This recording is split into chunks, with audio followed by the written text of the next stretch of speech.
Morning students, now today we will discuss about the different parameters, that is bond parameters, different terms and different bond parameters. Like let's discuss about the number 1, that is the bond length. So number first is bond length. Students, what is bond length? Actually, the distance between the nuclei of the two atoms are there. During the bonding, if two covalent means two atoms are there which are covalently bonded, if two atoms are there which are ionic, which are having ionic bond between them, so the nuclei, the distance between nuclei of the two atoms, between the nuclei of the two bonded atoms in a molecule, that is called as bond length.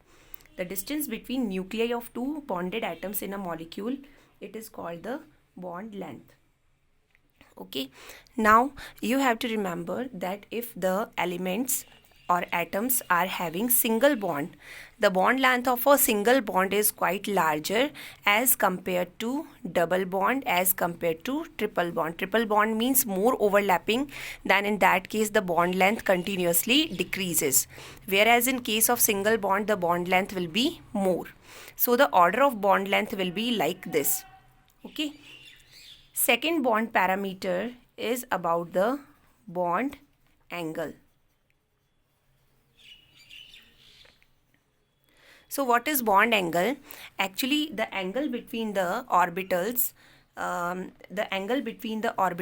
in which electrons are present for the bonding. So that angle means it is called as bond angle.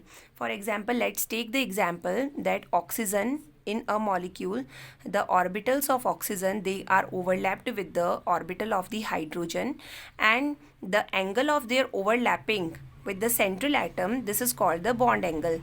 For example, in water, the bond angle is 104.5 degree. You can take the example of methane.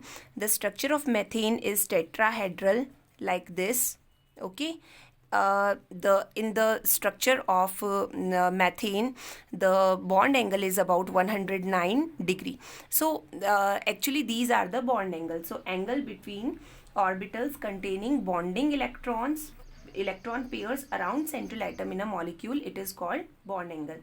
We can the bond angle is helpful in determining the shape of the molecule. For example, if it is 104 degree, we come to know that it is a bended, means it is bent somewhat. For example, in carbon dioxide the bond angle is 180 degree, so that means the structure is linear. So bond angle help us to determine the shape of the molecule.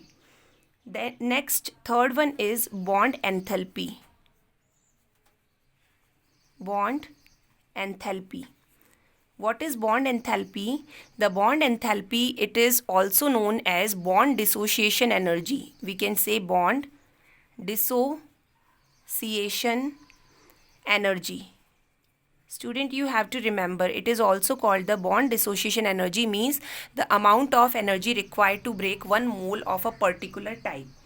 The energy required to break 1 mole of a particular type of bond between two isolated gaseous atom, this is called the bond enthalpy or bond dissociation energy. For example, like we have the hydrogen atom molecule, it is in gaseous state, so it is the amount of energy required to break 1 mole of hydrogen bond, that is H plus H.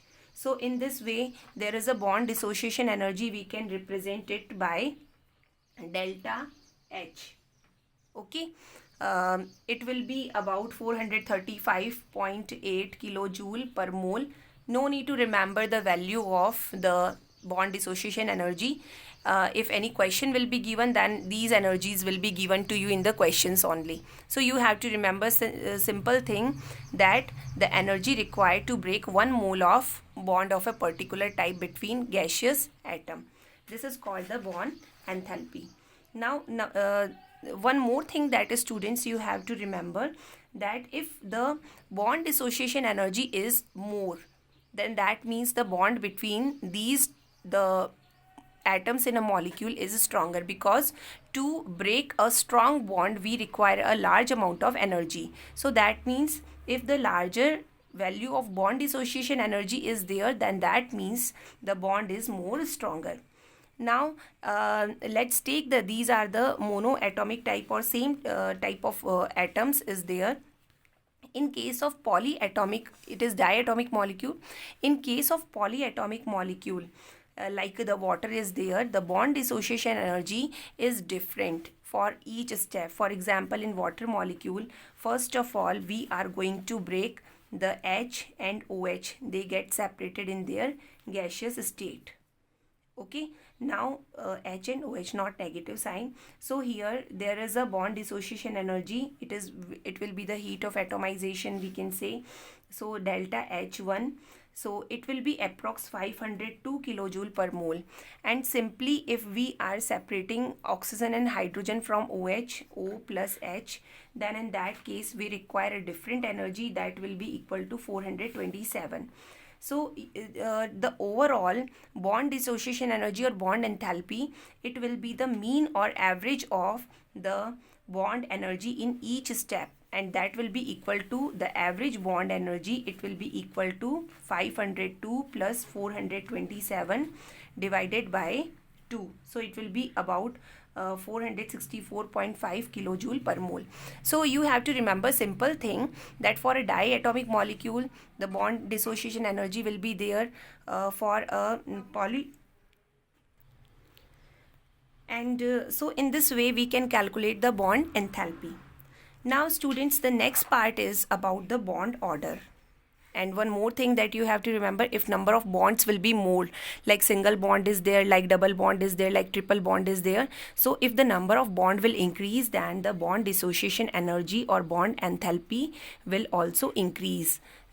Okay, on increasing the number of bonds. If the number of bond increase, then the bond dissociation energy will also increase. Means amount of energy required to break the bonds will also be more. Fourth bond parameter is the bond order. Students, what is bond order? Actually, the number of bonds between two atoms in a molecule represent the bond order. For example, in oxygen is bonded with other oxygen with 2 bonds, that means its bond order is 2. Nitrogen is bonded with another nitrogen with 3 bonds, that means its bond order is 3.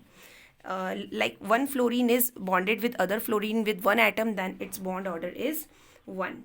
So, and in case this is the bond order, in the next, that is molecular orbital theory, also we come to calculate about the bond order of different type of ions and molecules. Students, one thing that you have to remember, that for the isoelectronic species, if isoelectronic species are there, that is the species in which same number of electrons are there, then their bond order will be equal to 1. For example, then their bond order will be same. For isoelectronic species, same bond order will be there. For example, for fluorine and for O2 minus 2, both are having the same number of electrons, that is in both are having 18 electrons. In this case their bond order will be same and their bond order will be 1. Like for N2 and CO, for NO plus, the bond order will be 3. So actually the total number of bonds they represent the bond order. Now students, one more thing is there, if bond order will increase, that means the number of bond will increase, then in that case the bond enthalpy or bond dissociation energy will be more and bond length will decrease because the overlapping between the atoms in the orbital also increases.